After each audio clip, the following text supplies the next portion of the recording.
కలువరిలో నా పాపము పోచి సిలువకు నిన్ను యాహుతి చేసి, కలువరిలో నా పాపము పోచి సిలువకు నిన్ను యాహుతి చేసి, కలుషహరా కరుణిల్చితివి, కలుషహరా కరుణిల్చితివి.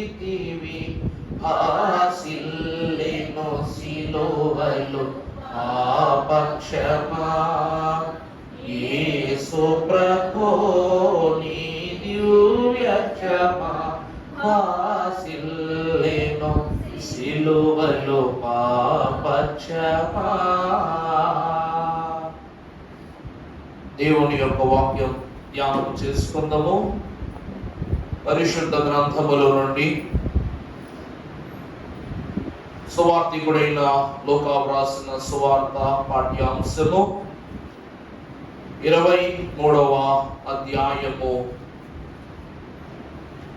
లూకా సువార్త 23వ అధ్యాయము 30వ వచనం నుండి చదువుకుందాము. అప్పుడు మా మీద పడుడని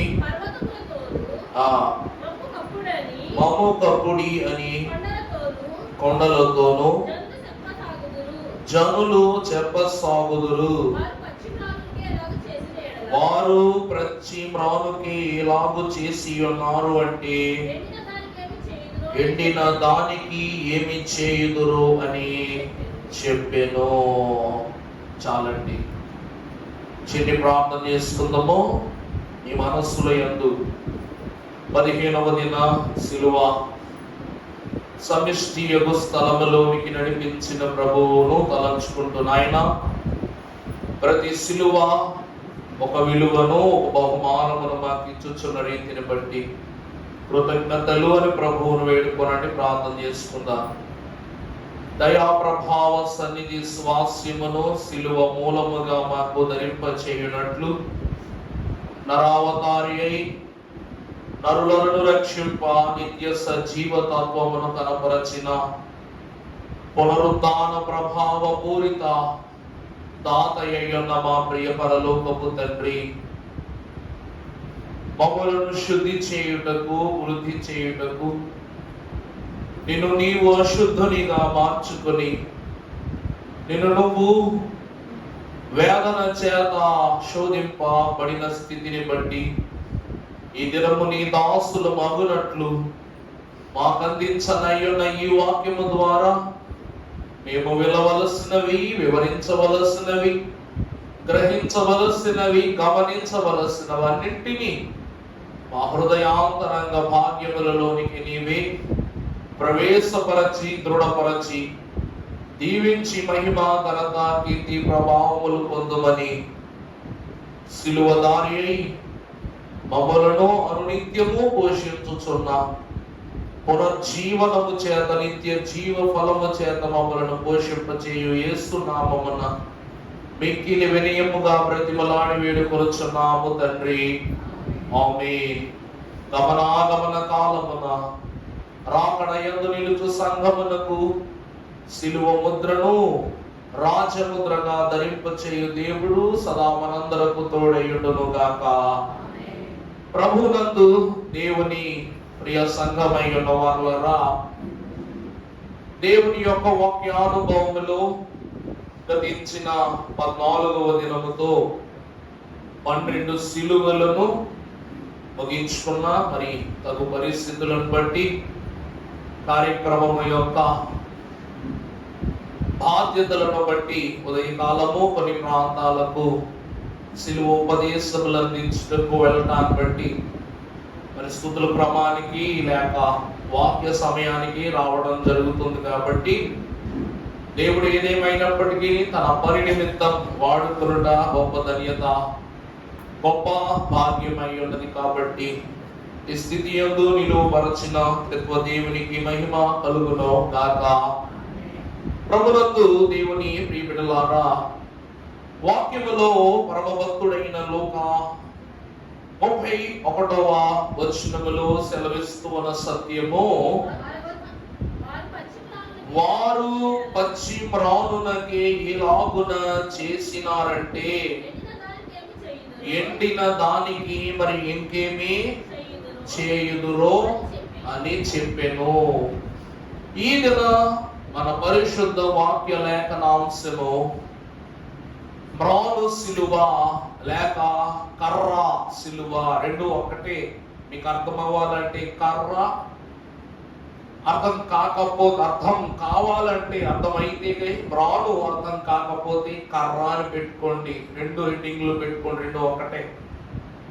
మ్రాను అనున్నది ఈ లోకములో తగ్గింపును సూచిస్తున్న ఒక విషయము, అలాగే నశించిపోవు స్థితిని సూచించుచున్న విషయము. ప్రభువునందు ప్రియబిడ్డలారా, ఒక చెట్టు, నాటబడిన చెట్టు చిగురుకు చేయటానికి, ఎదగటానికి, ఫలించటానికి, వృద్ధి చెందటానికి, ఎండిపోవటానికి, నశించిపోవటానికి కొన్ని వత్సరాల కాలం పడుతుంది. కానీ అదే చెట్టును నరికి ఒక ప్రక్కన పడేస్తే కొన్ని దినాలలోనే ఏమైపోతుందంట, ఎండిపోతుంది. చిగురైనా సరే ఎండిపోతుంది. ఈరోజు దేవుని యొక్క వాక్యము తగు మాత్ర జ్ఞానముతో కాక పూర్తి వివరణతో మనతో మాట్లాడుతున్న సత్యం ఏమిటంటే, వీరు పచ్చి మ్రానునకే ఇలాగున చేసి ఉన్నారు అంటే ఎండి మ్రానునకు ఇంకా ఎలాగూ చేయదురు. పచ్చి మ్రాను అనగా యేసు క్రీస్తు ప్రభువు. పచ్చి మ్రాను అంటే ఎవరండి? యేసు క్రీస్తు ప్రభువు. మరి ఎండు మ్రాను అనగా ఏమిటి అనగా, ఈరోజు ఇలాగున ఈ రీతిగా నిలబడి ఉన్న మనం. పచ్చి మ్రాను అంటే ఎవరండి? యేసు ప్రభు. మ్రాను అని ఎందుకు అంటున్నానంటే, ప్రభు ఎవరు? ఆయన దావీదు వేరు చిగురు. యెషయు అను మొద్దు నుండి చిగురుగా పుట్టిన వాడు కాబట్టి మొద్దును చిగురుకు చేసిన వాడు కనుక ఆయన పచ్చి మ్రానై ఉన్నాడు. మరి మనం ఎవరమంట? ఎండిన మ్రాను. ఎందుకు అనగా, ఆ కాలమునందు యేసుక్రీస్తు ప్రభు ఉపమానాన్ని బోధిస్తూ ఫలించని అంజూరపు చెట్టు యొక్క వైనాన్ని లోకానికి బయలుపరుస్తున్నప్పుడు, 3 దినములైనా ఇది ఫలించలేదు గనక ఫలింపని ఏ చెట్టు అయినను గొడ్డలి పటిమ చేత దాని కొన అంచున చేత నరుకబడి ఉన్నటువంటి ఈ యొక్క వృక్షము ఎక్కడ వేయబడదంట? అగ్ని కొలిమిలో వేయబడును అని భక్తులు సెలవిస్తా మనం చూస్తున్నాం. దేవుని యందు ప్రియబిడ్డలారా, దైవ వాక్యములో ఈ దినమున మ్రాను సిలువను ఎత్తుకొనుట ద్వారా ప్రతి మనుష్యుడు కూడా మ్రానులో ఉన్న దేవుని యొక్క ఆత్మ బలమును పరిపూర్తి చేసుకుని, ఈరోజు చెట్టును నరిగితే ఏమొస్తుందంట? చెట్టు నరిగితే ఏమొస్తుంది చెప్పండి? ఒక చెట్టును గాయపరచగానే మొదలు దానిలో నుండి ఒక రసాయనం బయటకు వస్తుంది. చూసారా ఎప్పుడైనా? ఆ రసాయనమే దాని జీవం. మనం అందరం అనుకుంటాం, చిన్నప్పుడు మేమందరం అనుకునే వాళ్ళం, ఈ నీళ్ళు ఎందుకు చెట్టులోంచి వస్తున్నాయి అంటే, మనం పోసిన నీళ్ళు చెట్టు తాగేసి దాని లోపల దాచేసుకుంది అని పిల్లలుగా ఉన్నప్పుడు అనుకునే వాళ్ళం. ఈరోజు మనము కూడా నీళ్లు తాగకుండా మన లోపల రక్తస్రవణ జరగదు. నీళ్లు తాగకుండా అండి మన శరీరములో రక్తమనున్నది ప్రవహించుట, ప్రసరించుట జరగదు. అందువలన నీళ్ళే రక్తముని చెమటని కొన్ని పరిస్థితులను బట్టి మనము వ్యర్థ పదార్థముగా విడిచిపెడుతున్నాం. దేవుని యందు ప్రియ సంఘ విశ్వాసులైన వారలారా, ఈరోజు ఎన్నో గొప్ప గొప్ప శిక్షలు ఉన్నప్పటికీ యేసుక్రీస్తు ప్రభువును సిలువ మీద మాత్రమే కాదు, కర్ర మీద మాత్రమే దండించటానికి రోమా ప్రభుత్వాధికారులు నిర్ణయించుకొనుటకు గల కారణము ఏమిటి అంటే, ప్రియబిడ్డలారా, ఇది దావీదు మహాభక్తుని యందు దేవుడు ప్రవచించిన లేఖనమై ఉన్నది కాబట్టి. అర్థమవుతుందా అండి?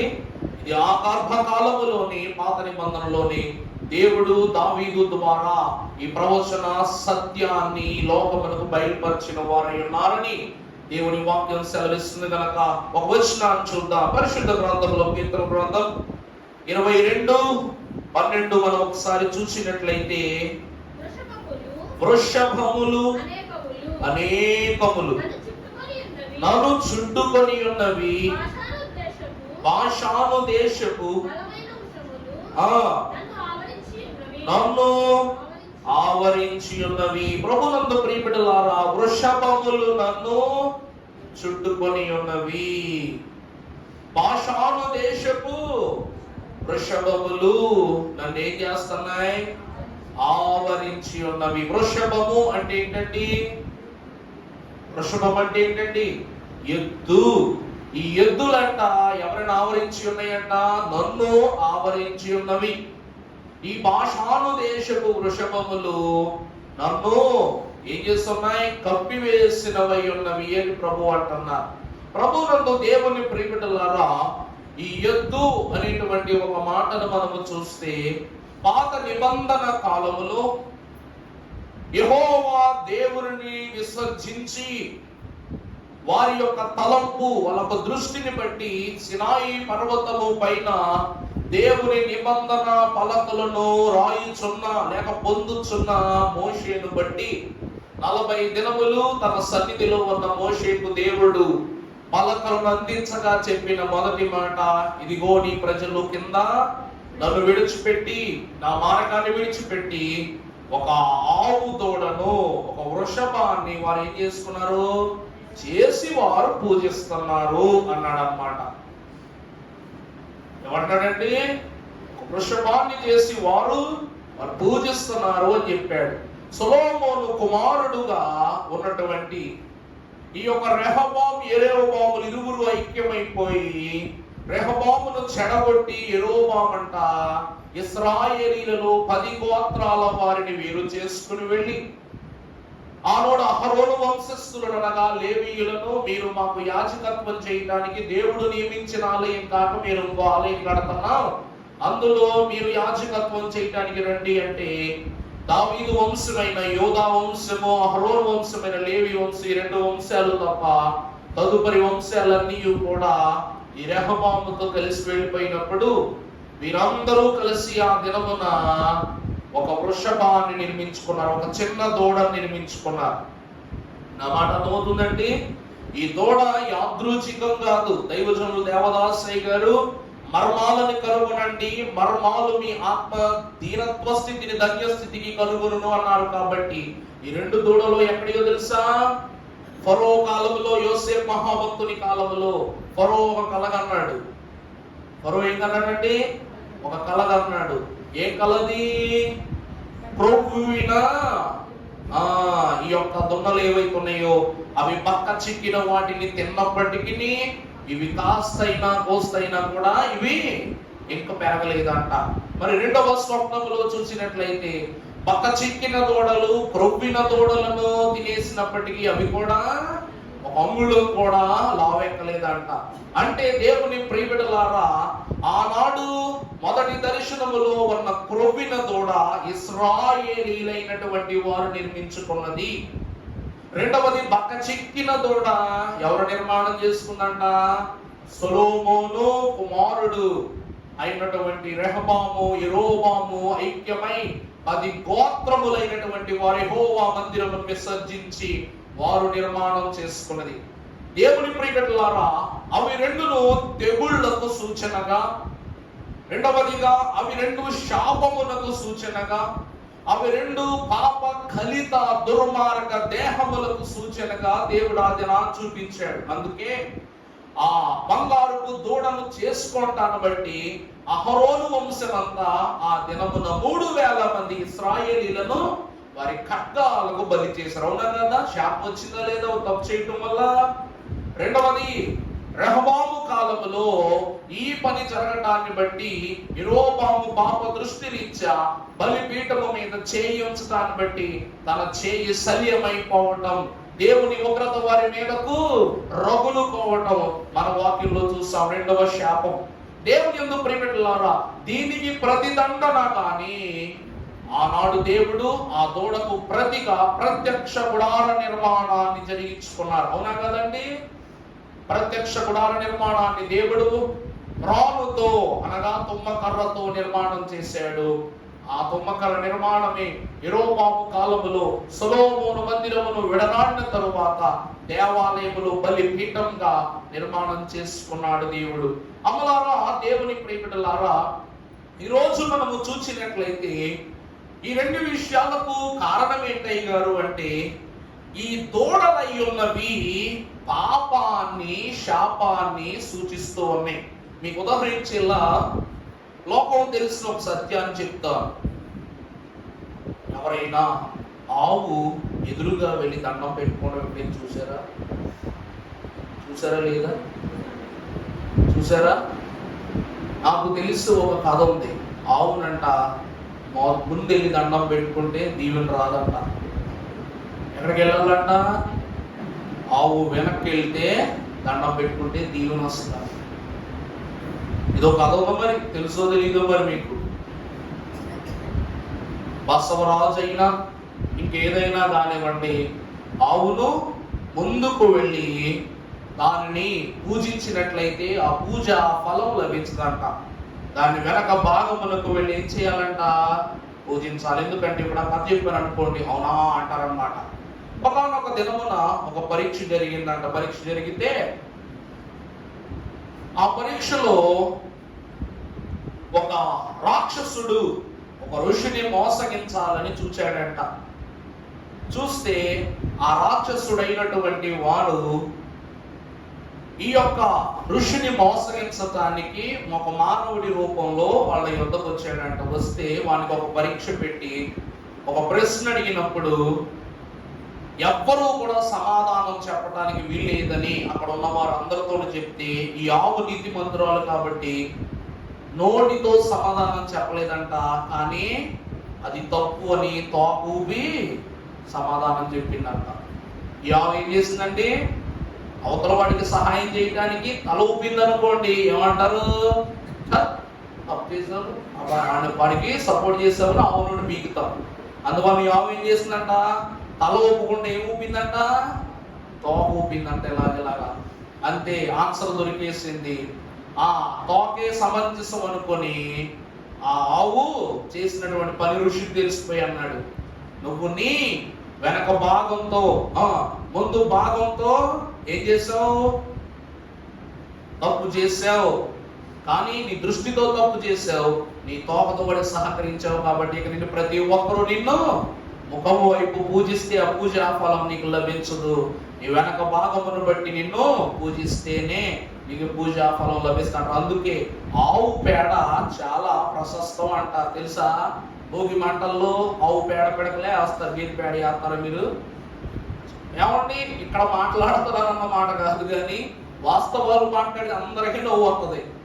నిజమా కాదా? భోగి మంటల్లో గేదె పేడ పెడకలు వేస్తామా? వెయ్యం. ఆవు పేడే వేస్తాం. ఎందుకు? అదొక దీవెన, అదొక ఆశీర్వాదం, మేలు. దేవుని యందు ప్రియమిత్రులారా, ఈ ఆవు పిడకలతో వచ్చినటువంటి ఆ బూడిద కూడా దేనికి ఉపయోగిస్తారు? మరి అమ్మా, అంట్లు తోమటం, శుభ్రతకు ఉపయోగిస్తారు. చూసారా? విచిత్రాలు, విడ్డూరాలు చూడండి ఎలా ఉన్నాయో. దేవుని యందు ప్రియమిత్రులారా, ఈరోజు దేవుని లేఖన భాగములు ఈ వృషభములు కాదు, భాషాలు దేశపు వృషభములు నన్ను చుట్టుముట్టుకొని ఉన్నవి అని వాక్యములో ఉంది. ప్రభువు నందు ప్రియమిత్రులారా, ఆ లేఖన భాగంలో 16వ వచనం చదువు నాన్న. కుక్కలు నన్ను చుట్టుకొని ఉన్నవి, దుర్మార్గులైన వారు గుంపు కూడి నన్ను ఆవరించి ఉన్నారు. వారు నా చేతులను నా పాదములను పొడిచి ఉన్నారు. ఏమండి, ప్రవచనం సరిపోయిందా? వారు నా దుర్మార్గులు గుంపు కూడి నా యొద్దకు నా చుట్టూ చేరిపోయి ఉన్నారు. వాళ్ళు నా చేతులను పొడిచారు. రెండవది, నా పాదాలను పొడిచారు, మేకులతో పొడిచారు లేదా? నీ కాళ్ళు చేతులు ఆ కొయ్యకే సూది మేకులతో గుచ్చినారా. చాలండి ప్రభునందు ప్రియులారా, ఇది ప్రవచనము నెరవేర్పు చూసినట్లయితే యోహాను సువార్త 18వ అధ్యాయం 3వ వచనం చదువునానా. కావున యూదా సైనికులను, ప్రధాన యాజకులను, పరిసయ్యులు పంపియున్న బండ్రౌతులను వెంట పెట్టుకుని దివిటీలతోనూ ఆయుధములతోనూ అక్కడికి వచ్చెను. చాలండి ప్రభునందు దేవుని ప్రియబిడ్డలారా, ఇవన్నీ నెరవేర్పా కాదా? సిలువ నెరవేరు. ప్రభువును ఎలా తీసుకుని వెళ్ళారో, వేటితో తీసుకుని వెళ్ళారో, ఏ రీతిగా తీసుకుని వెళ్ళారో అక్కడ యోహాను సువార్తలు భక్తులు సెలవిస్తున్నాడు. నిజంగా అయ్యగారంటే ప్రభువును బంగారపు సిలువ మీద వేసుంటే రాజరికము కనమగును కదా. ప్రభువును ఎందుకు మ్రాను అనగా చెక్క సిలువ మీద వేశారు. ప్రభువును ఈ రీతిగా కాకుండా దినమున మోషేకు చెప్పి ఎత్తడి సర్పమును చేయించి దీనిని చూచిన వారు బ్రతుకుతున్నట్టు ఎత్తడి సిలువ వేసి ఉండొచ్చు కదా. దాని ద్వారా ఇంకాస్త విమోచన మనకు కలుగును అనే సందేహములు మన లోనికి రాకూడనట్లు ప్రభువు సెలవిస్తున్నారు. సిలువ అనగా లేదు, కర్ర సిలువ అనగా శాపము. కర్ర సిలువ అనగా ఏంటంటే శాపము.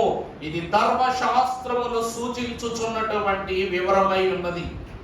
ఈ సిలువను దేవదేవుడు మనందరకును ఎలా మార్చారంట?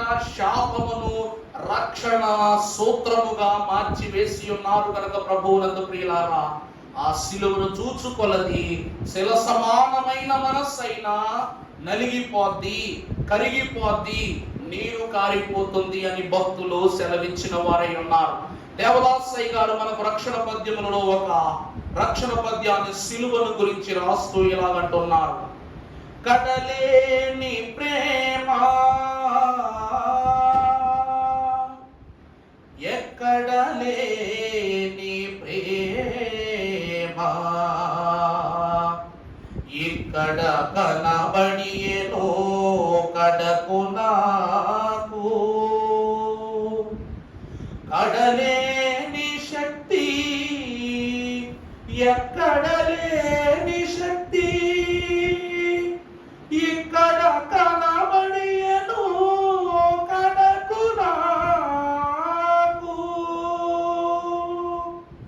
కడలేని జీవమో ఎక్కడ లేని జీవము ఇక్కడ కనబడియేనో కడకు నాకు. కడలేని న్యాయం ఎక్కడ లేని న్యాయము ఇక్కడ కనబడియేనో కడకు నాకు. వేడుకొన్న క్షమకు బది ప్రేమయాయే సహనమునకు హేతువు ఘన శక్తియాయే. చెడని మంచికి మూలము జీవమాయే. నరుల సిల్వ క్రీస్తొందుట న్యాయమాయే.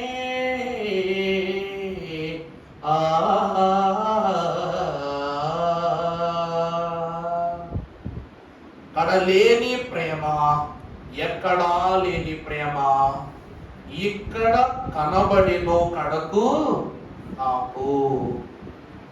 భక్తుడు ఏమంటున్నారండి? కడలేని ప్రేమ ఎక్కడా లేని ప్రేమ ఎక్కడ కనబడిందంట?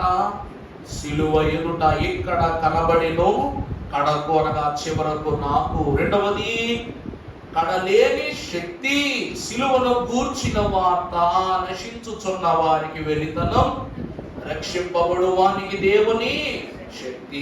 కడలేని శక్తి ఎక్కడా లేని శక్తి ఇక్కడ కనబడినో కడకు నాకు. చివరిగా కడలేని జీవము సిలువ. ఎందుకంట? శాపమును తొలగించి, మరణాన్ని తొలగించి, జీవమును అనుగ్రహించు. ఘనమైన సూత్రము గనక ఆ జీవము ఇక్కడే కనబడెను కడకు నాకు. చివరిగా కడలేని న్యాయము, ఎక్కడా లేని న్యాయము ఇక్కడే కనబడెను కడకు. సిలువ అనగా న్యాయ సింహాసనమై ఉన్నది, తీర్పుకు సూచన అయి ఉన్నది. ప్రభువునందు ప్రియబిడ్డలారా, అంత గొప్ప సిలువ బలములో, సిలువ విలువలో ఈ రోజు మ్రాను అనున్నది ఒక చేతగాని విషయముగా ప్రక్కన పెడుతుంది లోకం. కానీ ఆ సిలువ లేకపోతే శక్తి ఎక్కడిది? ఆ సిలువ లేకపోతే ప్రేమ ఎక్కడిది? ఆ సిలువ లేకపోతే జీవం ఎక్కడిది? న్యాయం ఎక్కడిది? ప్రభునందు ప్రియబిడ్డలారా, ఈ సిలువ 7 ప్రధానమైన స్థితులను మ్రాను ద్వారా దేవుడు మనకు బయలుపరచాలని ఆశిస్తున్నారు కనుక పరిశుద్ధ గ్రంథములో నుండి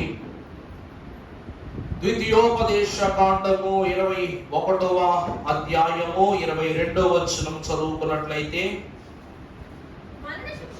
మరణ శిక్షకు తగిన పాపము అతనిని చంపి మ్రాను మీద వ్రేలాడదీసిన ఎడల అతని శవము రాత్రి పూట ఆ మ్రాను మీద నిలవకూడదు. ఎవరినైనాను నీవు హతమార్చి వారిని మ్రాను పైన సిలువ మూల్యముగా వేలాడదీసి ఉన్న ఎడల వారి శవమంట రాత్రి పూట ఆ మ్రానుపై వేలాడబడి ఉండకూడదంట. ఈ మాటలు మోషే మహాభక్తుడు ద్వితీయ ఉపదేశముగా ఈ ఉపదేశ కాండములో రాసిన వారై ఉంటున్నారు. ప్రభునందు దేవుని ప్రియబిడ్డలారా, యేసు క్రీస్తు ప్రభువు యొక్క ద్వితీయ ఆగమనమునకు ఈ ద్వితీయోపదేశ కాండము మార్గసూచకమైన వివరం అంటున్నారు మన తండ్రి గారు ఫాదర్ అండ్ దేవదాసయ్య. ఎందుకు అనగా, రెండవ మారు బోధించుట ద్వారా రెండవ రాకడలో ఎన్నో క్రొత్త సంగతులను నేర్చుకొని సిద్ధపడగలమట. ఈరోజు ఇతను రెండవ మారు చెప్తున్న విషయం ఏమిటంటే, మ్రాను మీద ఉంచబడిన ఏ దేహమైనా కానివచ్చు, రాత్రి పూట కానీ అలా విడిచిపెడితే దేనికి గుర్తయిపోదంట? శాపానికి గుర్తయిపోద్ది. ధర్మశాస్త్రం ఈ విషయాన్ని గొప్ప గొంతేసుకుని చెప్తుంది లోకానికి. కానీ దేవుని వాక్యం యొద్దకు చేరిన వారలారా, యేసు క్రీస్తు ప్రభువు మ్రాను మీద మరణించిన కొన్ని గడియలలోనే మిట్ట మధ్యాహ్నమే కటిక చీకటిగా మారిపోయింది. గమనిస్తున్నారన్నమాట. అక్కడ చీకటిలో ఉంటే అది శాపమగును అని మోషే రాసిన ద్వితీయోపదేశ కాండములో ఉంది. కానీ ఇక్కడ యేసు క్రీస్తు ప్రభువు మరణించిన కొన్ని గడియల కాలంలోనే కటిక చీకటి ఆ కల్వరి కొట్ట పరిసర ప్రాంతం అంతయు కమ్ముకొనిపోయింది. మరి ఇది శాపమా లేక రక్షణ అని ప్రభువు పేరిట నేను మిమ్మల్ని అడుగుతూ ఉన్నాను. ఇది శాపమా రక్షణ? అంటే రక్త మాంసములు కలిగిన మానవుడు ఆ స్థితి యందు ఉంటే అది శాపం. ఇది ధర్మశాస్త్ర సూత్రం. కానీ ఈరోజు ధర్మశాస్త్రమునే నెరవేర్చు దేవుని కుమారుడు ఆ సిలువపై వేలాడుతున్నాడు గనక ఇది ధర్మశాస్త్రమునకు దేవుడు సిలువపై విధించుచున్నటువంటి సిలువ మరణము ద్వారా విధించుచున్న తీర్పు గనక భక్తులు సెలవిస్తున్నారు. గలతీ పత్రిక 3వ అధ్యాయము 12వ వచనం మనము చూసినట్లయితే, నీతిమంతుడు విశ్వాసము మూలముగా జీవించును. ధర్మశాస్త్రం విశ్వాస సంబంధమైనది కాదు. చూడండి, ధర్మశాస్త్రం చెప్తుంది ఏంటంటే, రాత్రిపూట శవాన్ని మ్రాను మీద శవాన్ని అలా విడిచిపెట్టేసే శాపం. కానీ విశ్వాసం అన్నది ధర్మశాస్త్ర సంబంధమైంది కాదు. చదవమా. కానీ దాని విధులను ఆచరించువాడు వాటి వలననే జీవించును. దీనినే భక్తులు ఏమంటున్నారు అనగా పాత నిబంధన అంటున్నారు. అర్థమైందా అండి? దివారాత్రములు దాన్ని ధ్యానించిన ఆజ్ఞలను గైకొను వాడు. నువ్వు ధర్మశాస్త్రం ఆచరించడం తప్పు కాదు, కానీ ధర్మశాస్త్రమును ఆచరించే క్రమములో దోషిగా మారిపోతున్నావు. ఈరోజు నమ్మకం మూఢ నమ్మకం అయిపోయింది అనుకోండి, అది మంచా చెడా? చెడే. ఈరోజు మన ఇంట్లోనికి ఒకసారి ఏదో ఒక చెడు సంభవించింది, లేకపోతే ఒక కష్టం వచ్చింది. ఒక మనిషి రావటం వల్ల, లేకపోతే ఒక వస్తువు రావటం వల్ల, లేకపోతే ఒక ప్రాంతానికి వెళ్ళి రావటం వల్ల ఏదో ఒక చిన్న ఇబ్బంది కలిగింది. అప్పుడు మనం దాన్ని ఎలా మార్చేస్తాం? మనము ఆ ఊరుకు వెళ్ళవలసి వచ్చినప్పుడు, ఆ మనుషులే మన ఇంటికి వచ్చినప్పుడు ఎట్లా మార్చేస్తామంటే, అమ్మాడు వస్తున్నాడంటే ఇల్లంతా పసుపుతో శుద్ధి చేసేయాలి, లేకపోతే ఇంట్లో వెళ్ళిపోయిన తర్వాత పిల్లలందరినీ వరుసగా నిలబెట్టేసి ఉప్పు కళ్ళు తీసుకుంటామో, దిష్టి నిమ్మకాయలు తీసుకుంటామో, మిరపకాయలు తీసుకుని అని పొగేసేస్తాడు మొహం మీద. ఇన్ని చేసే బదులు ఆ వచ్చేవాడి మీద వదవచ్చు కదా నువ్వు. ఆడు వెళ్ళిన ప్రతి చోట బాగుంటాడు కదా. దేవుని వాక్యం ఏమంటున్నదంటే ప్రియులారా, ఇక్కడ వాక్యానుసారంగా చూస్తే ధర్మశాస్త్రము విశ్వాసి యొక్క విశ్వాస మూలమైన క్రియలకు అది ఏమైపోతుందంట? ఒక శాప సూచకమైన క్రియగా మారిపోతుంది. సూదితో కుట్లు ఇయ్యొచ్చు, పూలు కుట్టొచ్చు, కానీ పూలు కుట్టేవాడు ఆ సూదిని పూలుకే వాడాలి. చర్మం కుట్టడానికి వాడితే ఏమవుద్ది? స్వనాశనం జరుగుద్ది, వినాశనం జరుగుద్ది. అలాగే వాక్యం ఏమంటుందంటే, ధర్మశాస్త్రము ఎరిగి ఉన్నవారు దానిని దేవుని తలంపు చొప్పున బోధించండి, కానీ స్వనాశనములకు దానిని మీరు బోధించవద్దు. ఇది విశ్వాసము గల వారికి శాపకృతమైన క్రియగా మారిపోతుంది అంటున్నారు. దానిని నిజానికి ధర్మశాస్త్రము మోషే రాశాడు కానీ బోధించలా. గుర్తుపెట్టుకోండి ఈ మాట. 10 ఆజ్ఞలు పలక మీద రాశాడు కానీ రోజు పలకట్టుకొని నిలబడి ఇదిగో దొంగిలించకూడదు, వేటిని దొంగిలించకూడదు, ఎప్పుడు దొంగిలించకూడదు, ఏమి దొంగిలించకూడదు అని చెప్పాడా? మోషేకి అంతటి జ్ఞానం లేదు, ఏ భక్తుడు జ్ఞానంలా. ధర్మశాస్త్రోపదేశకులు అను వారిని దేవుడు ఎవ్వరిని ఏర్పాటు చేయలేదు ఈ లోపల. అర్థమవుతుందండి? అహరోను వంశము పాప ప్రక్షాళన నిమిత్తము రక్తము చిందించి పాప పరిహారార్థ బలులు అర్పించారే తప్ప ధర్మశాస్త్రాన్ని బోధించారా? చెప్పడంలో చేయలా. అంటే ధర్మశాస్త్రము చూచుటకు, గ్రహించుటకు తప్ప దానిని బోధించుటకు ఏ మనుష్యుడికి ఏం లేదు, జ్ఞానం లేదు, అధికారం లేదు, ఎంత లేవి వంశమైనా. దీనిని అందుకే ప్రభు అంటున్నారు, నేను దీన్ని కొట్టివేయడానికి రాలా, ఏం చేయడానికి వచ్చాను? నెరవేర్చడానికి వచ్చాను. ఈ నెరవేర్పును ప్రభు ఎక్కడ చూపిస్తున్నారంటే సిలువ పైన చూపిస్తూ ఉన్నారు. చదువు కంటిన్యూ చేయమ్మా. 3 ఆత్మను గూర్చి ఉన్న వాగ్దానము విశ్వాసం వలన మనకు లభించినట్లు క్రీస్తు యేసు ద్వారా అన్యజనులకు కలుగుటకై క్రీస్తు మన కొరకు శాపమునకు మనలను ధర్మశాస్త్రము యొక్క శాపము నుండి. ధర్మశాస్త్రం ఏమని చెప్పాను? అర్థమైందా? ఏమంటున్నాడు పౌలు? ధర్మశాస్త్రము అను శాపము నుండి మనలను రాను సిలువ ఎందుకు అంటే ధర్మశాస్త్రము అను శాపము నుండి మనలను విమోచించుటకు. ధర్మశాస్త్రమే క్షేమాన్నిచ్చేది, విమోచననిచ్చేది అయితే పాత నిబంధన జనులను ఎందుకు కలుపుతాడు దేవుడు తీసుకొచ్చి ఇందులో? పాత నిబంధనకు క్రొత్త నిబంధనకు మధ్యవర్తిత్వం ఎందుకు చేస్తాడు ప్రభువు? లోకమును ఎంతో ప్రేమించిన గనక ఆయన తన ప్రియ కుమారుని విశ్వాసం ఉంచు ప్రతి వానికి నిత్య జీవమును గ్రహించినట్లు ఆయన తన మన కొరకు ఏర్పరచుకున్నాడు. అంతే కదండి? అవునా? మోషే నుండి క్షమించాలి, ఆది కాండముల ఆది నరుడైన ఆదాము నుండి మలాకి గ్రంథములో ఉన్న చిట్ట చివరి మనుషుని వరకు అందరూ ధర్మశాస్త్రము అనుశాపము ద్వారా వేధింపబడుచున్న వారే. కాబట్టి ఇది తప్పనట్లా, ఇది వాక్యానుసారం తప్పు కాదు. కానీ చెప్పాను కదా నేను, పొట్లకాయ కూర, పొట్లకాయ ఆరోగ్యానికి మంచిది, కానీ గుడ్డు ఆరోగ్యానికి మంచిది. కానీ రెండు మిక్స్ అయితే ఏమైపోతాయి? విషమైపోతాయి. దేనిని ఎక్కడ ఎప్పుడు ఎలా బోధ చేయాలో అలా బోధించాలి. ఎవరు బోధించాలో వాళ్ళే బోధించాలి. దేవుడు అందరికీ అవకాశం ఇస్తాడంట ఆయన బోధ చెప్పడానికి, ఆయన వాక్యం చదవటానికి, ఆయన ప్రార్థన చేయటానికి. నీకు చదవటం రాకపోతే ప్రార్థన చేయటం వచ్చు కదా. చెబుతూ విన్నదా నోటితో చెప్పడానికి కష్టం ఏంటి? చెప్తుంది, వాక్యం చెప్తా ఉంది. పేతురుకి ఏమొచ్చు? పెద్ద రాత రాశాడు మన కొరకు పరిశుద్ధ గ్రంథంలో. యోహానుకి ఏమొచ్చు? 5 పుస్తకాలు రాశాడు. పౌలు మహాభక్తులు వేదాంత విద్యార్థి. ఆయన రాసిన పత్రిక మూల సత్యాలను మనం గ్రహిస్తూ ఏ రోజైనా పౌలు పత్రిక తీయకుండా మనము వాక్యాన్ని ముందు గడపగలమా? వాక్యం ఏమంటుందంటే, ప్రియులారా, శాపమై ఉన్న ధర్మశాస్త్రంలో సిలువ మ్రానుపై తాను శాపముగా ధరించి, చూడండి 39 పుస్తకాలు ప్రభు ఒంటి మీద ఉన్న 39 దెబ్బలని గతంలోనే నేను మీకు చెప్పాను, గుర్తుందా లేదా? దానిని ఆయన దేహంపై గాయములుగా భరించి ప్రభు విమోచననిచ్చిన వారై అన్నారు.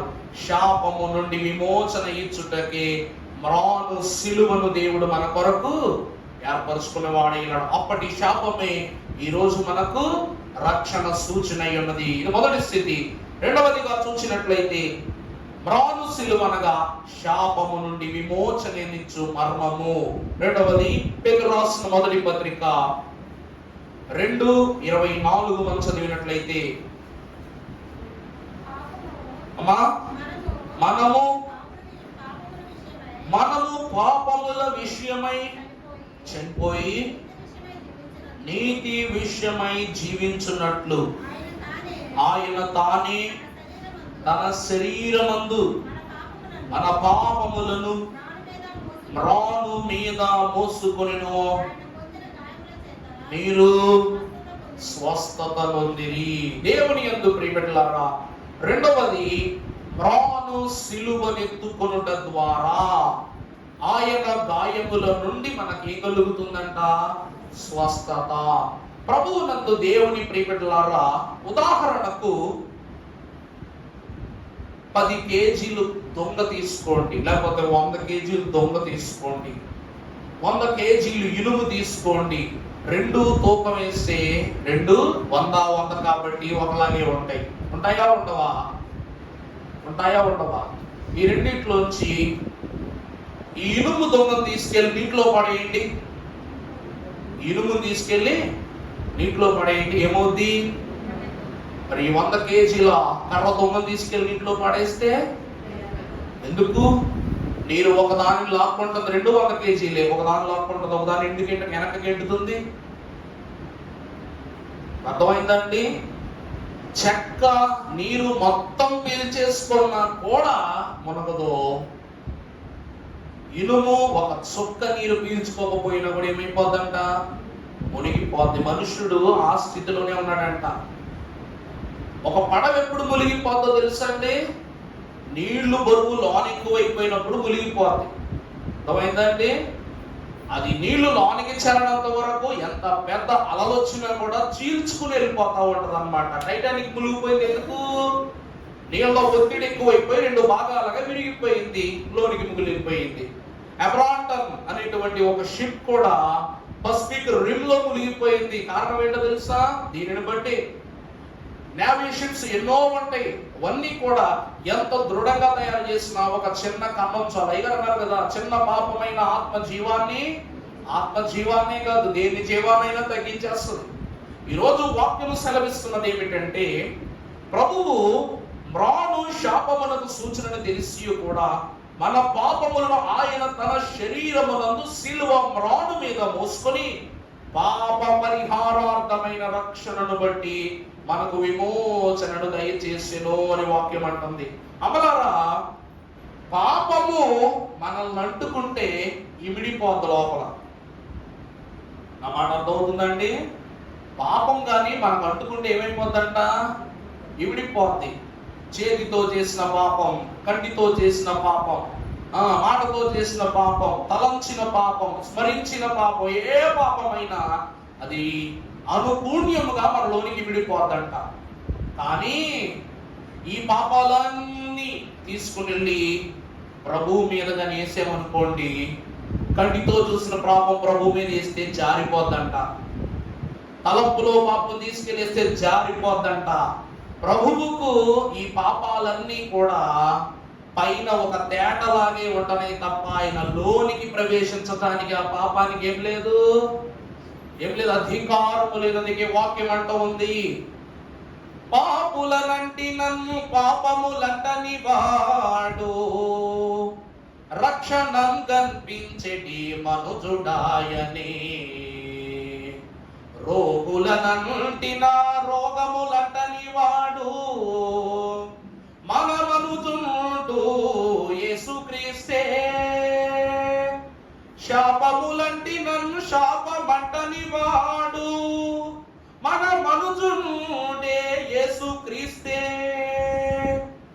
దోషులనంటి నన్ను దోషములంటని వాడు మన మనుజుండు యేసుక్రీస్తు ప్రభువే. ప్రభు ఎవరట? పాపులను అంటుకుంటాడు గాని పాపాలు ఆయన అంటుకోవంట. విడ్డూరము వింత. చూసారా? తామరాకు పైన నీరు నిలవనట్లు ఆయన దేహము పైన పాపము నిలవదు. నీరు పైన నూనె బొట్టు వేయగా అది నీరులోనికి దిగనట్లు ప్రభువు పైన పాపమును జిడ్డు ఎంత ప్రయత్నించినా ఆయనలోనికి ప్రవేశించట. ఆయన పాపులను అంటుకున్నాడు గాని పాపాలు ప్రభువును అంటుకోలేదు. రోగులను ఆయన అంటుకున్నాడు గాని రోగములు ఆయన అంటుకోలేదు. శాపగ్రాహ్యమై ఉన్న బ్రతుకుల యొద్దకు ఆయన వెళ్ళిన శాపాలను ఆయనను అంటుకోలేదు.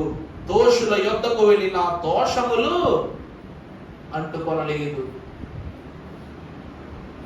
దేవుని యందు ప్రియబిడ్డలారా, అందుకే ప్రతి ఒక్కరికి అయ్యగారు మనకు గొప్ప కీర్తన రాశారు. యేసు క్రీస్తు వారి కథ వినండి, దోషకారులను రక్షింప దోషములు అంటని రీతిగానే దాసుని రూపముతో మన ధరణిలో వెలసిన దేవుండవు అన్నారు.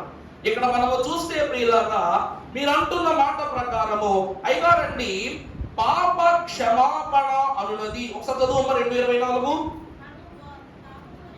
మనము పాపముల విషయమై చనిపోయి నీతి విషయమై జీవించున్నట్లు ఆయన తానే మన శరీరమందు తన శరీరమందు మన పాపములను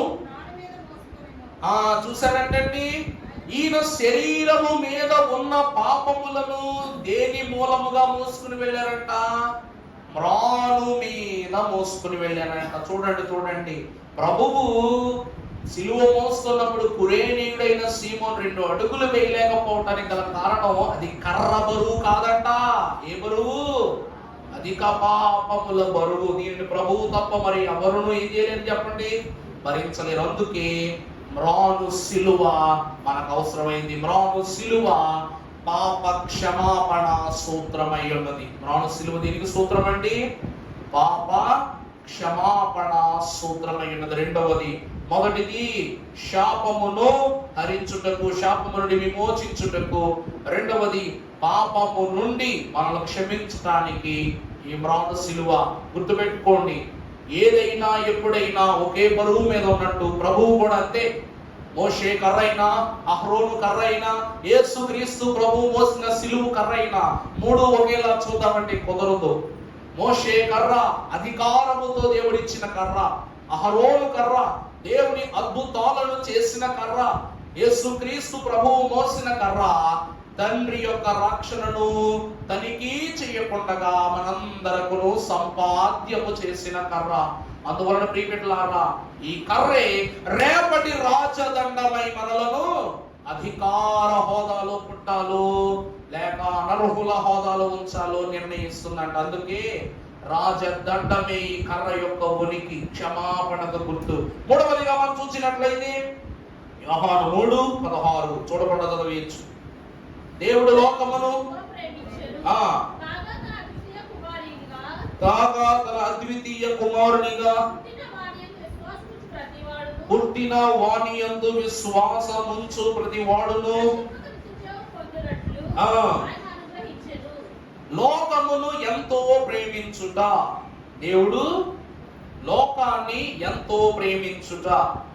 మనం గతంలో ఉన్నప్పుడు దేవుడు లోకాన్ని ఎక్కువ ప్రేమించాడా, యేసుక్రీస్తు ప్రభువుని ఎక్కువ ప్రేమించాడంటేను లోకాన్ని ఎక్కువ ప్రేమించాడు. ఎందుకు యేసుక్రీస్తు ప్రభువుని ప్రేమించలేదు అంటే అసలు ప్రభు అంటేనే ప్రేమ స్వరూపం గలవాడు కాబట్టి.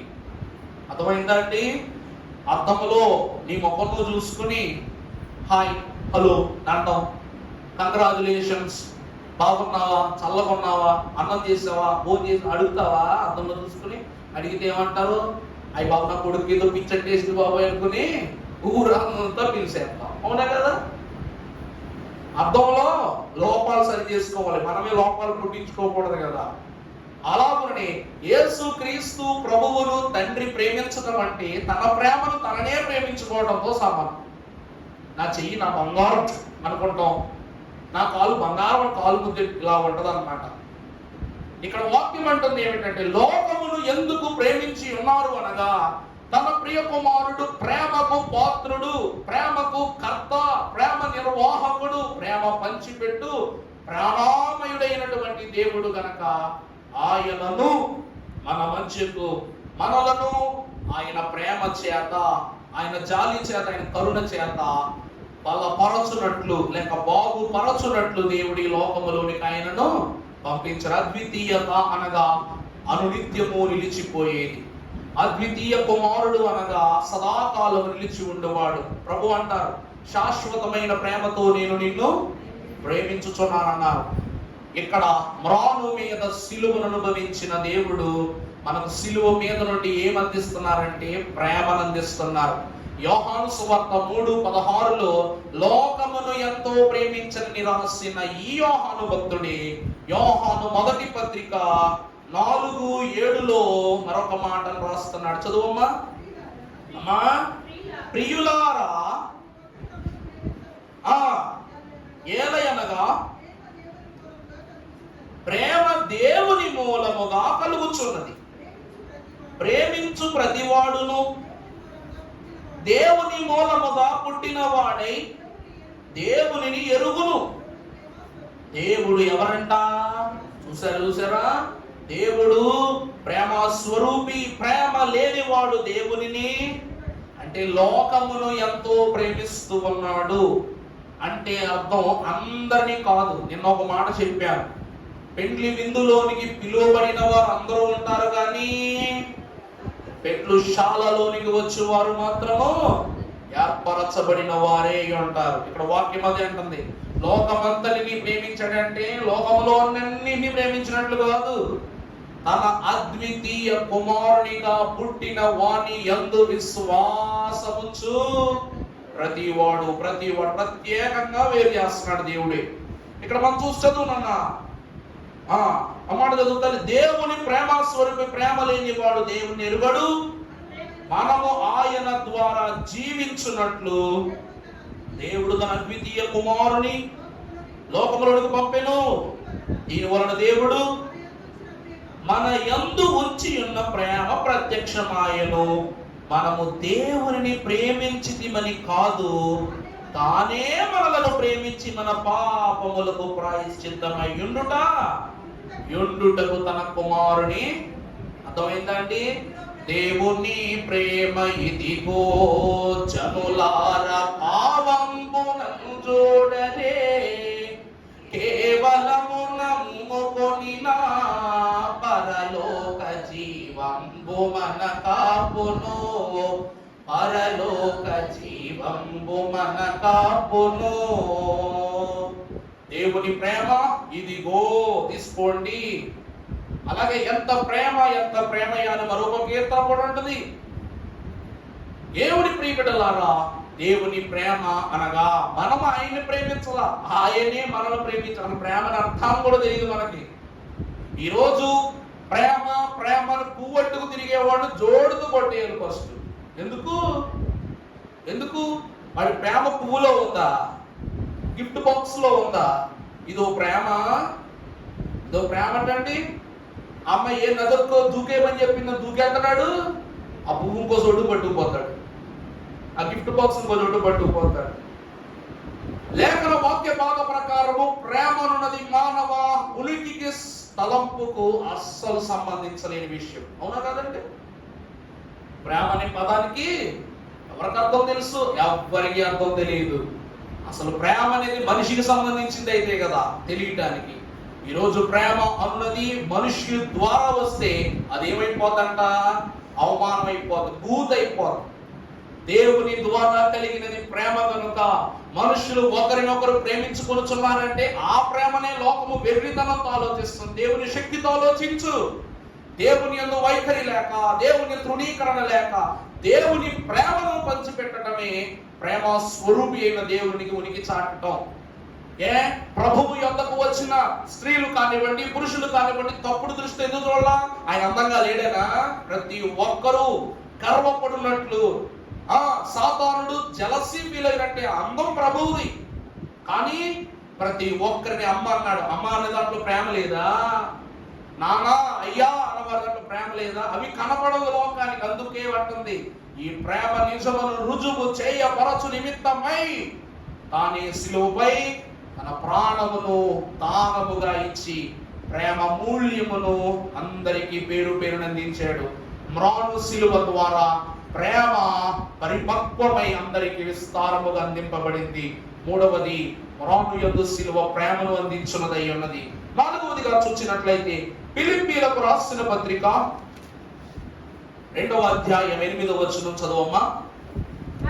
మరియు ఆయన ఆకారమునందు మనుష్యుడిగా కనబడి మరణము పొందునంతగా, అనగా శిలువ మరణం. ఇక్కడ చూడండి, మరణము పొందునంతగా అనున్నది బాగానే ఉంది. కానీ అనగా అనే ఒక పదం వచ్చిందంటే ఇందులో ఏదో గొప్ప సంగతి ఎమిడిపోయి ఉన్నదని మనం గ్రహించాలి. అనగా అనగా సింపుల్ గా తీసేయమని కాదు.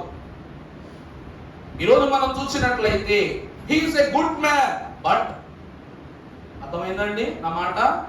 హీఈస్ ఏ గ్రేట్ మ్యాన్, లేకపోతే గుడ్ మ్యాన్ బట్ అనే పదం వచ్చిందనుకోండి, కానీ అనే పదం వచ్చిందనుకోండి, వాడి గురించి ఏమొచ్చినట్టు? హాని అనేటువంటి వివరం వచ్చినట్లు లెక్క. దైవజనులు ఎప్పుడు అంటారంట, కానీ అనుకోవద్దు, మా ఓడు మంచోడేనండి, కానీ అన్నావంటే నీ బిడ్డ నువ్వేం చేస్తున్నట్టు? వాడిని స్వీకృతం చేసుకుంటులా, వాడిని నువ్వు నమ్మట్లే.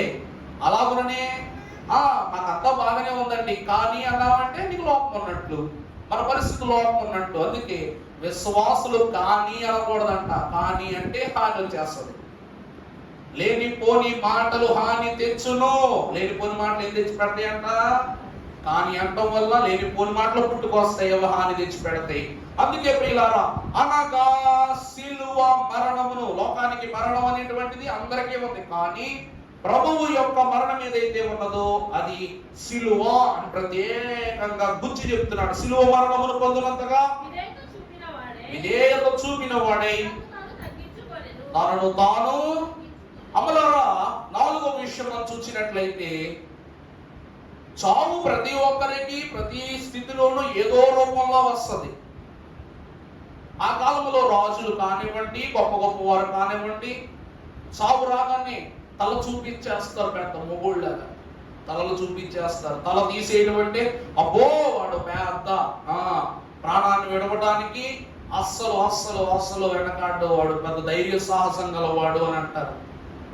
అబ్రహాము ఎదురుగానంట, క్షమించాలి, అలెగ్జాండర్ ఎదురుగానంట అందరూ రొమ్ము విరుచుకుని నిలబడి తలలు తీయించుకున్నోళ్లే, కానీ అలెగ్జాండర్ మాత్రం దోమ దగ్గర తల తీయించుకోవాల్సి వచ్చింది. మలేరియా వచ్చి చచ్చిపోయాడు. ఏంటో ఎంత సాధించి వెళ్ళామో, మలేరియా వచ్చి చచ్చిపోయాడు. చెప్పాను కదా గతంలో, సముద్రం దాటి ఒక ప్రాంతానికి యుద్ధానికి వెళ్లాల్సి ఉంది. అప్పుడు సైనికులు వాళ్ళ ఆయుధాలన్నీ సిద్ధం చేసుకుంటుంటే అలెగ్జాండర్ వెళ్ళి ఆ నీళ్లలో, సముద్రపు నీళ్ల దగ్గర, ఒడ్డు దగ్గర కూర్చొని సముద్రంలో తలపెట్టి ఏడ్చేస్తున్నాడంట. ఏడుస్తుంటే ఆ సైన్యాధిపతి వచ్చి, మహారాజా ఎందుకు మీరు విలపిస్తున్నారు, ఎందుకు ఏడుస్తున్నారు అని చెప్పి అంటే, ఓ సముద్రమా, నువ్వే కానీ సైన్యం అయి ఉంటే నేను నిన్ను కూడా గెలుచుండేవాడిని. భూమంతటిని కూడా దండయాత్ర చేసి గెలిచిన వాడు సముద్రం మీద దండెత్తలేకపోయాడు. ఎందుకంటే సముద్రం మీద యుద్ధానికి వెళ్తే ఎవరు నష్టపోతారు? ఫరో మొండితనంతో వెళ్ళాడు. ఏ కారణం? మొత్తం అందరూ సముద్ర గర్భంలో కలిసిపోయారు. అందుకే దేవుని వాక్యం అంటుంది, సృష్టికర్తను దృష్టి ఉంచి సృష్టికర్తకు లోబడితే సృష్టి నీకు లోబడది. పేతురు ప్రభు మాట విన్నాడు కాబట్టి సముద్రం మీద నడిచాడు. పేతురు ఎవరి మాట విన్నాడండి? ప్రభు మాట విన్నాడు కాబట్టి, ప్రభువా నేను రానా అంటే రా పేతురు అన్నాడు. ఇదే మాట యోహాను అడిగినా జరుగుద్ది, ఫిలిప్ అడిగినా జరుగుద్ది, తిమోతి అడిగినా జరుగుద్ది, ఎవరు అడిగినా జరుగుద్ది, నువ్వు నేను అడిగినా కూడా జరుగుద్ది. ఎందుకంటే ఆయన యందు విశ్వాసముంచు ప్రతి వాడు నిత్య జీవం పొందుకుంటాడు. కాబట్టి ఇక్కడ ఈ సిలువలో ఎలాంటి మరణమైనా పొందొచ్చు, కానీ సిలువ ద్వారానే ప్రభువు మరణించడానికి గల కారణం ఏమిటంటే సిలువ అనగా తగ్గింపునిచ్చేది. సిలువ అంటే ఏం చేసినట్టండి? విలువను దించేది అయి ఉన్నది. పూర్వకాలంలో రాజులు, విప్లవకారులు ఎవరైనా సరే రాజుల వైపు దండెత్తి వస్తే ఏం చేసేవారు తెలుసా? వాళ్ళని చంపేవారు కాదంట. ఏం చేసేవారు? కళ్ళు తోడేసేవాళ్ళంట. ఏం చేసేవారండి? కళ్ళను తోడేసేవారు. కళ్ళు పీకేసి చేతులు రెండు తీసేసి కాళ్ళు రెండు కటింగ్ చేసేసి ఆ రాజ్యంలోనే వాళ్ళు ముష్టెత్తుకోమనేవారంట. ఇప్పుడు వీడి వైపు చూచి ఎవడైనా విప్లవం అని ముందుకు వస్తాడా? చచ్చిపోయినా బాగుండు అనుకుంటాడు తప్ప వాడి బ్రతుకు చూడండి. రెండు చేతులతో ముద్ద నోట్లో పెట్టుకోలేడు, వచ్చిన ఆహారాన్ని కళ్ళతో చూడలేడు, ఆహారం ఎదురుగా పెడితే పరిగెత్తుకుని వెళ్ళి తినలేడు, కృషించి చచ్చిపోతాడు. దేవుని ప్రియమిట్లారా, ఎన్ని మరణాలు ఉన్నావో అన్ని మరణాల వలన కూడా కీడులు ఉన్నాయి, శ్రమలు ఉన్నాయి. కానీ సిలువ మరణము ద్వారా దేవుడు ఎంత తగ్గించుకొని ఉన్నాడు అంటే తన తగ్గింపునకు గుర్తుగా మానవులు తండ్రి దృష్టిలో హెచ్చింపబడిన వారై ఉన్నారంటే ఇది కూడా తగ్గింపులో ఒక భాగమేనా అనున్నట్లుగా లోకమునకు ఒక మాదిరిని ఉంచి వెళ్ళిపోయిన వారే యేసుక్రీస్తు ప్రభు. మ్రాను తగ్గింపును సూచిస్తూ ఉంది. అర్థమైందా అండి? నీళ్లు పీల్చుకున్నాను కదా నేను మునిగిపోతానని గర్వం ఉందా మ్రానుకి? 100 కిలోలు బరువు ఉన్నాను కదా నేను మునిగిపోతానని గర్వం ఉందా మ్రానుకి? దేవుని కర్ర చేతితో పట్టుకున్న మోషేకు గర్వం లేదు. అహరోను కర్ర చేతి పట్టుకున్నాడు, అహరోను దేవుని కర్ర చేతుకున్న అహరోనుకు గర్వం లేదు. సిలువెత్తుకున్న ప్రభు గర్వం ఉందా? దిగే నడుస్తున్నారు. ఈ రోజుకు మనము కూడా సిలువను బట్టి దినము తగ్గించబడుతున్నాం, దేవునిలో దినదినము హెచ్చింపబడుతున్నాం. మ్రాను తగ్గింపునకు సూచన ఉన్నది. తగ్గింపు మరము అంటే తగ్గింపు అంటే ఏంటండి? ప్రభువు వినయంతో విధేయతతో ఇంకా ఇంకా ఇంకా దేవుని కుమారుడన్న మాటే మనసులో లేకుండా తనను తాను తగ్గించుకున్నాడు, శ్రమ పడ్డాడు. ఇది సిలువ ఏం నేర్పిస్తుందంట? మ్రాను సిలువ విధేయత నేర్పిస్తుంది. శ్రమల యందే సంతోషించుము, శ్రమ భక్తునికి ఆశ్రమం. శ్రమ భక్తునికి ఏంటండి? ఆశ్రమం. దేవుని ప్రియబిడ్డలారా, శ్రమే తగ్గింపులకు, దేవుని ఎదుట హెచ్చింపులకు సూచన ఉన్నది. 4వ 5వ చూసినట్లయితే కొలస్సీ పత్రిక 2:14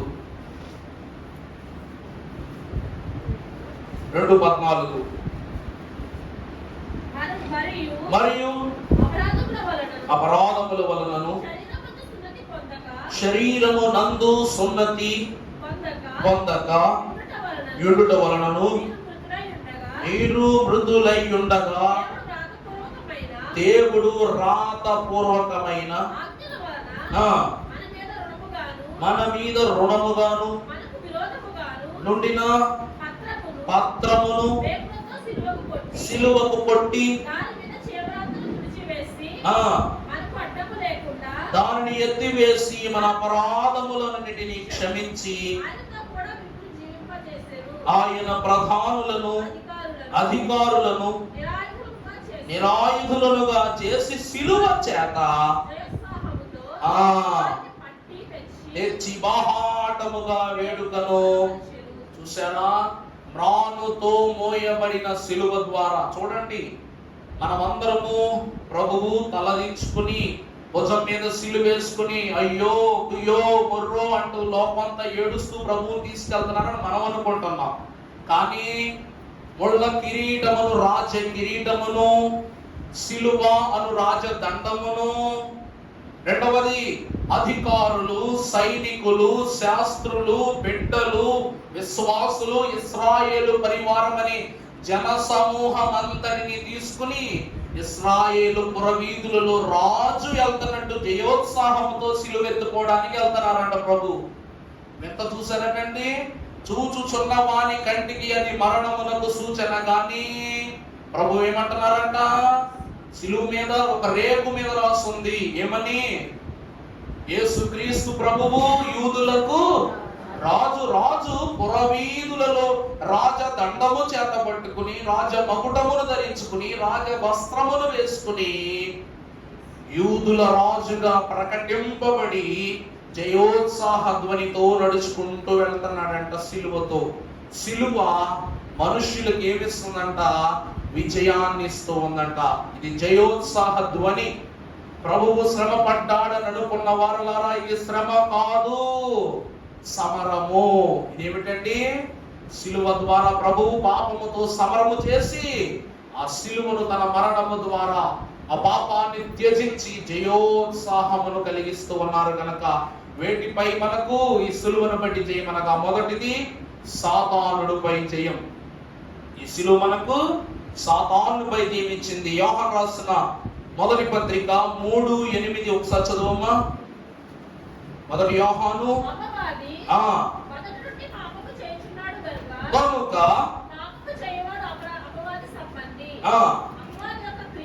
అపవాది యొక్క క్రియలను లయపరచుటకే దేవుని కుమారుడు, చూసారా, సాతానుపై అధికారం ఇచ్చెను యేసుని నామము.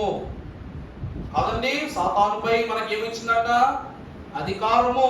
యేసు నామము. జయం జయము. సాతాను శక్తులు లయము లయము అన్నారు. కాబట్టి సాతానుడు మొదటి నుండి దేవునికి విరోధిగానే ఉన్నాడు. అలాగే దేవుడు కూడా వానిని అంతరింపజేయనట్లు వానిపై జయాన్ని గెలుస్తూనే ఉన్నాడు. ఈ సిలువ ద్వారా మొదటిగా సాతానుపై జయం. రెండవదిగా చూస్తే కొరింథీయులకు రాసిన మొదటి పత్రిక 15:55 త్వరగా చదువమ్మా. 15:55. ఓ మరణమా నీ విజయం ఎక్కడ? ఓ మరణమా నీ ముల్లెక్కడ? చాలండి ప్రియులారా. రెండవది దేనిపైన జయము? మరణం పైన జయము. మరణపు ముల్లును విరచిన నామము మహాదివ్య నామము. మృత్యువు బాపి ముక్తిని నొసగిన మహిమకర నామం యేసు నామం, అతిశయ నామము. రెండవది మరణము పైన జయమునిచ్చింది ఇమ్రాను పైన సిలువ.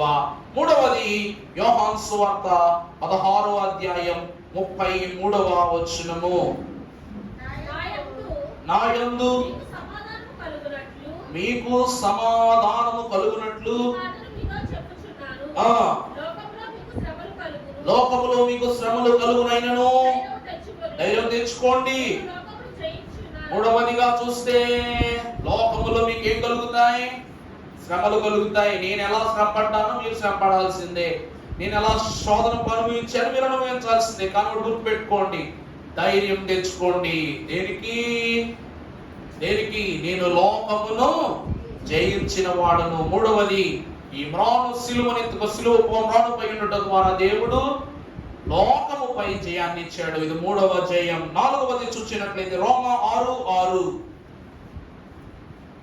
రోమపత్రిక 6వ అధ్యాయం 6వ వచనం. ఏమనగా మనం ఇంకను పాపమునకు దాసులము కాకుండుటకు నిరర్థకమగునట్లు మన ప్రాచీన స్వభావమైనతో కూడా సిలువ వేయబడినని ఎరుగుదుము. చూసారా? చివరిది మన ప్రాచీన స్వభావం ఏంటి? మన ప్రాచీన స్వభావం చెప్పండి. అంటారేంటి? ఆపేసుకుంటారు. చెప్పడానికి కూడా బాగా. కానీ పాపం మొదలు. పాపం అంటే భయం, పాపం అంటే బెదురు, పాపం అంటే కష్టం. కానీ పాపం అంటే విడిచిపెట్టలేని అలవాటు అయిపోయింది. ప్రాచీన స్వభావము అనగా పాపము. దానిని సిలువపై జయించి రక్షణ దేవుడిస్తున్నాడు. ఏమంటే ప్రియులారా, యేసు ప్రభువు పాత్రను ఎత్తుకోకపోతే ఎప్పటికీ నువ్వు పాప భారాన్ని అనుభవించవు, మరణ భారాన్ని అనుభవిస్తావు. గుర్తుపెట్టుకోండి. దేవుడు చెప్పిన అగ్ని ఆరదు, పురుగు చావదు అనేది వాటికి జరిగిపోతూనే ఉండాలి. ఇది వ్యవధి, రక్షణ కాల వ్యవధి. అందువలన సిలువ ఏమిస్తుంది అంటే నువ్వు ఏమి ఇవ్వలేదని ఈ రోజు వరకు తప్పించిపోతున్నావు అవన్నీ సిలువిస్తుంది. ఏది నిన్ను విడిచిపెట్టట్లేదని నువ్వు ఏడుస్తున్నావో వాటన్నిటిని అంతరింపజేస్తావు. అదే సిలువ. చివరిగా మనము చూసినట్లయితే ఇలా రోమపత్రిక 6:23 చదువమ్మా. ఏలయనగా మరణం అయితే మన ప్రభువైన యేసు క్రీస్తు యందు నిత్య జీవము. సిలువ మరణము అనున్నది మనకేమిస్తుందంట? పాపము అనున్నది మరణాన్ని ఇస్తుంది. కానీ ఈ మరణము క్రీస్తు పొందుకొని సిలువపై మరణించుట ద్వారా మనకేం కలిగిందంట? నిత్య జీవము. ఒకసారి మరణమునకును నిత్య జీవమునకు మధ్య సిలువ అను స్తంభం లేకపోతే మనం వీటికి పాత్రులమై ఉండేవారమా? మరణపు ముళ్ళు విరువబడినది సిలువ మీద. మృత్యువు తన యొక్క ఉనికిని కోల్పోయింది సిలువ మీద. పాపి తన కన్నీటి యొక్క వేదనను వ్యక్తపరచుకుని దేవుని యొక్క క్షమాపణ పొందింది సిలువ యొద్ద. అందుకే భక్తులు అంటున్నారు, సిలువ ఎదుట కార్చిన ప్రతి కన్నీరు కూడా దేవుడు జ్ఞాపకార్థములోనే స్థిరపరచుకుంటాడంట. అందుకే దైవజనుడు దేవదాసయ్య గారు మరి ఒక మాట చెప్పారు. బాధపడుతున్న వారులారా, వేదన పడుతున్న వారులారా, ఏ కోటానికైనా సాతానుడు పరిగెత్తుకుని వస్తాడు కానీ సిలువ కోటాలు చేసే వాళ్ళ దగ్గరకు, సిలువ కోటాలు జరిగే చోటుకు వాడు రాడంట. ఎందుకంటే సిలువ కోటములో శక్తి ఉన్నది. ఆ శక్తిని, ఆ బలమును సాతానుడు తట్టుకోలేడు. సిలువను గ్రహించిన వారిని చూస్తే సాతానుడికి బెదురు. అందుకే ఈ క్రమాన్ని బైబిల్ మిషన్ వారి తొలిగా ప్రారంభించారు. సిలువ ధ్యానాలు గతములో ఉండేవటండి. నూతన మిషన్లో కానివ్వండి, తదుపరి మిషన్లో కానివ్వండి సిలువ కూటాలు చేసేవారా? ఈరోజు కొన్ని ప్రాంతాల్లో సిలువ ధ్యాన కూటాలు జరగవు. సిలువను గ్రహించాలి, గమనించాలి, దానిని ఏం చేసుకోవాలంట? అనుభవంలోనికి తెచ్చుకోవాలి. అందుకే సిలువ లేనివాడు విలువ లేనివాని సమానుడైపోతాడు. దేవుని ప్రియబిడ్డలారా, ఈ మ్రాను నిత్య జీవాన్ని ఇస్తుంది, మరణాన్ని తొలగించి. ఆఖరి మాట కొలస్సీ పత్రిక 1వ అధ్యాయము 20వ వచనం చదువుమా. కొలస్సీ 1:20. సిలువ రక్తము చేత సంధి చేసి ఆయన ద్వారా సమస్తమును పరలోకమందున్నవైనను వాటన్నింటినీ ఆయన ద్వారా